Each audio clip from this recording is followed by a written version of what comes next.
Imagine a classroom where every lesson is a unique adventure, where one path leads to a treasure trove of textbooks and structured lectures, and another opens up a world of interactive projects and student-driven discovery. Welcome to our exploration of teaching approaches. Today, we dive into the dynamic realms of teacher-centered and learner-centered strategies to uncover how educators select and adopt learning materials.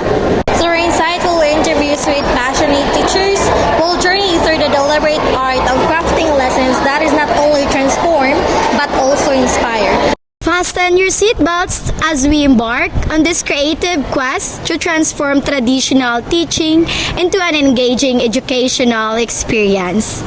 Good afternoon, ma'am. Good afternoon. Before we start, may I know your name first? My name is Miss Gracelda Tormis. Thank you. And what subjects or courses do you handle? I am teaching Filipino courses and teaching first-year students. Okay. Before we start, I have a couple of questions here. Maybe a 5, so I can give you assumptions of that.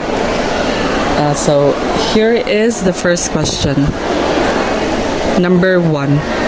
How do you choose materials for your class, and what factors influence your decision-making process? Again, number 1, how do you choose materials for your class, and what factors influence your decision-making process?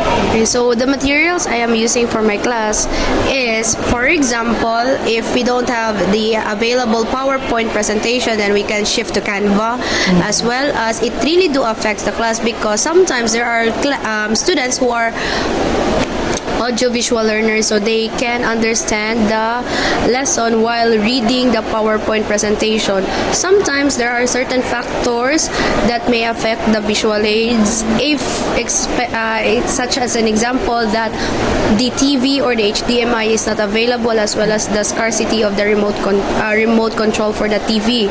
So that is why sometimes instead of using the visual or visual aids, I only do the teaching without it. Thank you for that, ma'am. So second question is, do you prefer ready-made materials or adapting them to better suit your students, and why? Again, for number 2, do you prefer using ready-made materials or adapting them to better suit your students' needs, and why? Okay, so for that, it depends on the situation because sometimes we don't have enough time to make the PowerPoint. So we just use Google or any other like study script or any other platforms just to get the materials or the IMs. Then later on, sometimes if there's a time, I have to adjust it according to the capability of the learners. Alright, thank you for that. Next is number 3. How does your teaching approach, whether teacher-centered or learning-centered, affect the types of materials you use in your lessons?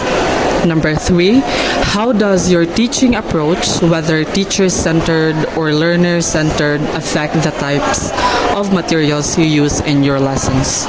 So the problem, it affects especially with the time consumed because sometimes there are like IMs that may take a long while for discussing, and there are type of IMs as well, such as PowerPoint, that it takes only the time or short time for the discussion as well. Especially if you already know or if you already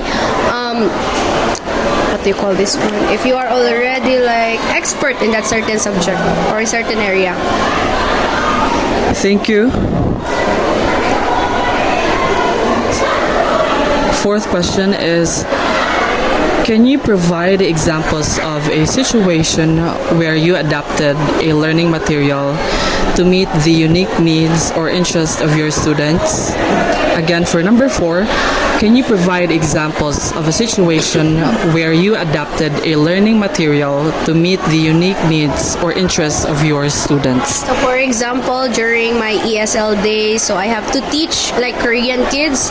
So the IMC or the PowerPoint is already provided, especially online. It's just that the level of the learner is a beginner. So instead of introducing the language right away to the student, I have to adapt the learning skills such as let her listen first to the basic alphabet songs or the phonetics before we will learn in the morpheme of the word before going next to the word. So that's the type of like adaptation I do during those days. Okay, Miss. Thank you for that concise answer. Last question for number 5. What challenges do you face when you trying to adapt materials for a learner-centered approach, and how do you overcome them?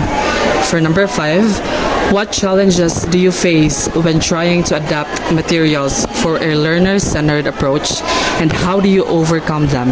Okay, so there are certain types of challenges, but I will focus only on one. So that first one is like, since there is already IMs, that students will no longer listen to you during the discussion because they think that the IMs already is a better way for them to learn. That is why sometimes instead of giving them the IMs, I let them take down their notes according to what they understand and never hand out the IMs to them. So, thank you for that, Miss. So,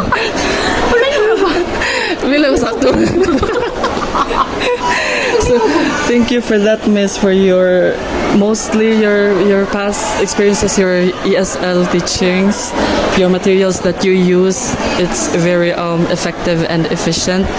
And thank you for that answer, concise, and what else? Concrete, direct to the point. That's all I need. The answer. As our exploration comes to an end, we reflect on the two distinct but equally vital paths for teaching, whether it's the clarity and the structure of the teacher-centered approach or the vibrant adaptive nature of learner-centered style.